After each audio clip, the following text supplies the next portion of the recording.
네, 여러분 안녕하세요. 무선생입니다. 오늘은 토요일인데 제가 영등포 자이 디그니티 현장에 나왔습니다. 그래서 지금 이렇게 모델하우스 앞에 서 있는데, 모델하우스는 들어갔다 나왔고 이 동네를 좀 걸으면서 이 동네가 어떤지에 대해서 좀 살펴보려고 합니다. 그러면서 여기를 왜 제가 청약을 추천을 하는지 그런 이야기들을 좀 드리도록 하겠습니다. 영상 시청하시기 전에 좋아요와 구독하기 부탁드리겠습니다. 이게 나와서 현장을 찍으면 쳐다보는 사람들이 많아서 좀 부담되는 부분들이 있는데, 어쨌든 이 일대는 양평 제12구역을 재개발하면서 생겨나는 아파트 단지이고, 세대수는 약 800세대 정도가 되고 185세대를 일반 분양을 합니다. 그리고 제가 보니까 나머지 한 600세대가량은 조합원 분양으로 들어가는 것 같고, 결정적으로 고층 뷰들은 다 조합원 매물로 넘어가 있는 것 같고, 상대적으로 20층 언더만 일반 분양분으로 나오고 있고, 59 타입이 3개 ABC, 59 ABC, 84 ABC 해가지고 6개 타입을 분양을 하고요. 그리고 가격대는 59 타입이 8억 6천에서 8억 1천만 원 정도 되는 것 같고, 84 타입, 소위 말해서 30평형 같은 경우는 약 한 11억대로 보면 될 것 같습니다. 계약금은 2천만 원을 처음에 지불하고 나머지인 10%를 채워 넣는, 그러니까 만약에 8억 5천짜리를 분양을 받았다 하면 8,500만 원을 내야 되는데 2천만 원을 먼저 넣고 나머지 6,500만 원의 차액을 넣는 그런 형식이라고 보면 될 것 같습니다. 그러니까 3월 달에 다음 주에 청약을 하고 나서 2천만 원을 준비했다가 빨리 넣어야 되고, 그 이후에 3월 달에 나머지 10%의 계약금을 맞춰서 넣어야 한다라는 걸 알면 될 것 같습니다. 이렇게 이야기하는 시간 동안 어느덧 양평역에 도착을 했는데요. 이게 제가 출발한 지점이 단지의 시작에서 끝이기 때문에 이렇게 초역세권이라는 걸 알 수 있고, 이 영등포 일대가 굉장히 뭐랄까 평지로 이루어져 있고 재개발이나 재건축이 활발하게 진행되고 있기 때문에 이 환경이 사람이 거주하기에는 매우 좋다는 생각이 듭니다. 특히나 여의도의 그런 업무지구라든가 영등포 권역으로 KTX를 이용할 수 있는 그런 부분들이 굉장히 잘 돼 있기 때문에 굉장히 좋다, 이런 생각이 듭니다. 그래서 오늘 이동할 때 단지를 이렇게 한 바퀴 돌고 간단하게 끝낼 건데, 아시다시피 여기가 이제 당산역과 영등포구청역이 영등포의 메인이라고 할 수 있는데, 그 권역에선 약간 벗어나 있고 오목교를 건너면 목동으로 바로 연결이 되기 때문에 자녀를 키우는 분들 입장에서는 학군으로의 연결이 굉장히 용이한 편이고, 그리고 업무지구로도 가깝기 때문에 또 지하철 5호선 양평역을 바로 이용할 수 있는 게 굉장히 장점이라고 저는 생각이 듭니다. 제가 분양업자도 아니고 저랑 이 단지랑 전혀 아무런 이해관계가 없는데도 제가 이렇게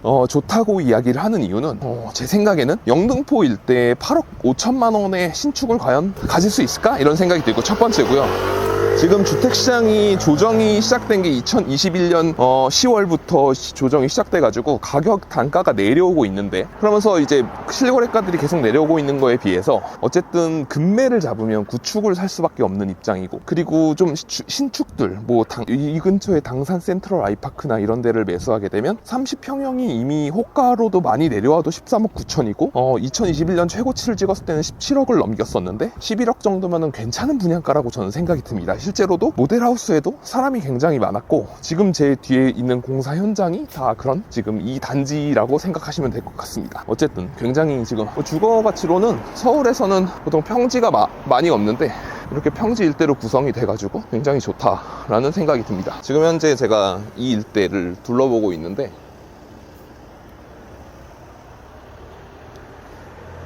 저쪽 방향으로 이제 가게 되면은 저기가 이제 목동 방향인 거고, 저기 보이는 이제 고층 타워가 보이거든요. 저기 보이는 게 이제 목동 하이페리온이고, 여기 왼쪽이 바로 분양하는 분양 현장입니다. 그러니까 지금 공사를 하고 있는 모습이죠. 이게 보통 이제 분양 아파트는 착공, 그러니까 터를 파야지 분양을 할 수가 있습니다. 그래서 이렇게 분양을 하고 있다라는 건 공사를 하고 있는 거고, 공사를 하고 지금 예정되어 있는 입주 시기는 2026년 3월입니다. 2026년 3월에 입주를 할 건데, 지금부터 3년이 남았잖아요. 그렇게 되면 제가 말씀드리고 싶은 건, 지금 2021년 10월부터 가격 조정이 시작돼가지고 2022년에 역대 최저의 거래량을 찍었고 23년에 살짝 반등하는 모습을 보이는데, 저 같은 경우는 제가 이거 분양 받으라고 하니까 아직도 이런 인간이 있냐라고 하는데, 저는 누누이 제 영상을 보신 분들은 아시겠지만 저는 아파트 가격이 지금 일시적 반등이라고 생각하는 사람이거든요. 그럼에도 불구하고 2026년에는 지금의 일시적 반등세를 넘어서 다시금 올라갈 수 있는 계기가 마련될 거라고 생각하기 때문에 받으라고 그런 말씀을 드리는 겁니다. 어차피 지금 청약을 받으면, 그러니까 아파트 시장의 사이클이라는 거는 항상 업앤다운이 있고, 그 상승기를 맞이할 때는 신축들이 그 장세를 주도를 해왔던 게 한국 부동산 역사의 그런 사례라고 볼 수 있거든요. 그런데 이제 부동산 소위 업자라는 강사하는 사람들을 보면 그분들 항상 말씀하시는 게 그런 부분이 있어요. 뭐 자산을 보유해야 부자가 되고 구축이라도 석 달이라도 사라.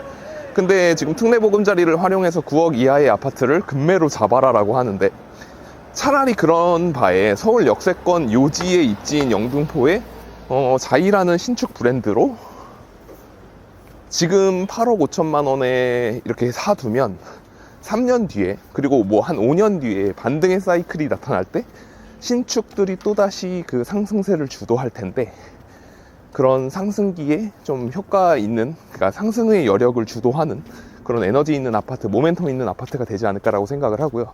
이렇게 영등포 일대를 보게 되면 약간 지금 생각나는 동네가 공덕역 일대가 저는 생각이 납니다. 공덕역 일대도 이런 식으로 되어 있고, 공덕이 물론 업무지구라든가 입지가 굉장히 좋아서 그렇지, 사실 공덕은 평지가 별로 없는데 반해서 여기 영등포 일대는 대부분이 평지이고, 이게 재개발이나 재건축을 통해서 계속해서 새롭게 만들어지고 있으면서, 그러면서 입지 가치가 좋아지는 효과를 나타내고 있으니까, 결국에는 도시라는 거는 인문학적으로 봤을 때 가장 먼저 개발됐던 곳이 가장 먼저 낙후되는 게 원리거든요.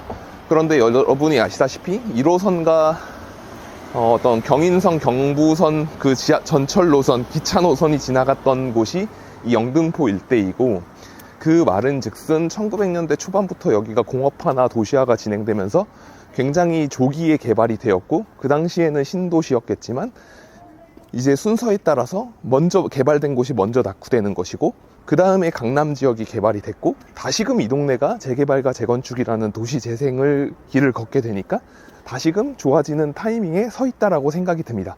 그렇지만 저는 제2의 강남이 된다 이런 거는 말도 안 되는 소리라고 생각을 하고, 어쨌든 집이 필요한 분들에 한해서 꼭 언제까지나 전세나 월세를 살 수도 있는 거지만, 저는 그럼에도 불구하고 좀 감당 가능한 수준에서 괜찮은 물건을 사는 건 괜찮다라고 생각이 드는데, 그런 면에서 이 아파트를 추천할 만하다라는 생각이 들어서 오늘 영상을 찍고 있습니다. 지난번에 그냥 여기는 금매 잡는 것보다는 청약을 받는 게 낫다라고 말씀을 드렸는데, 어쨌든 지금 이 앞에 보이는 신축 아파트는 중흥 S클래스라는 아파트 단지이고, 여기 아파트는 아마 삼환 아파트 뭐 이런 걸 거예요. 좀 구축인데 어쨌든 중흥 S클래스가 있고, 그 앞에 바로 단지가 이어지고 있습니다.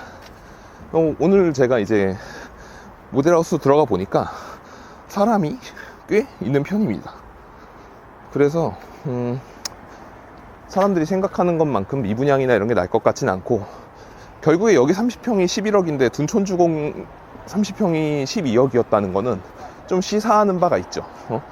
역시나 규제 완화를 했고, 그리고 24평과 32평 지역에도 추천 물량을 넣어주니까 저는 요거는 계약률이, 그러니까 경쟁률이 꽤 높게 나올 거라고 생각이 듭니다. 왜냐면 1년 있다가 분양권 전매가 가능하기 때문에 저만 해도 이거 사가지고 전매해볼까라는 생각이 들 만큼 좀 땡기는 그런 부분들이 있거든요. 그러면 사람들은 결국에 여기에 그건 좀 투자 자금이 몰릴 수도 있고, 그렇기 때문에 생각하는 것보다 인기가 있을 거고, 그러면 언론 보도는 서울 분양 청약 심리 뭐 살아났다 이런 식으로 나올 건데, 반드시 그것이 대세 상승으로의 전환을 나타내는 건 아니라고 전 생각하기 때문에 그 점은 명심하면서 좀 잘 보면 좋겠고, 그리고 이렇게 단지 옆에 이미 신축 아파트 단지가 들어와 있다는 것 자체도 좀 좋은 호재라고 볼 수 있습니다. 동네가 같이 좋아지는 게 가장 중요하기 때문에, 어차피 이게 투자용이 아니고 사람이 사는 게 더 중요하잖아요. 그런 면에서 볼 때 재개발과 재건축이 동시에 이루어지는 것은 굉장히 좋은 거라고 생각이 듭니다.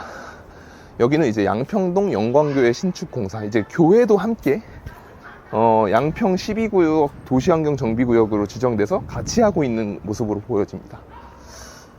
이렇게 한 바퀴 둘러봤는데요. 뭐 양평역 초역세권이고 괜찮은 것 같습니다.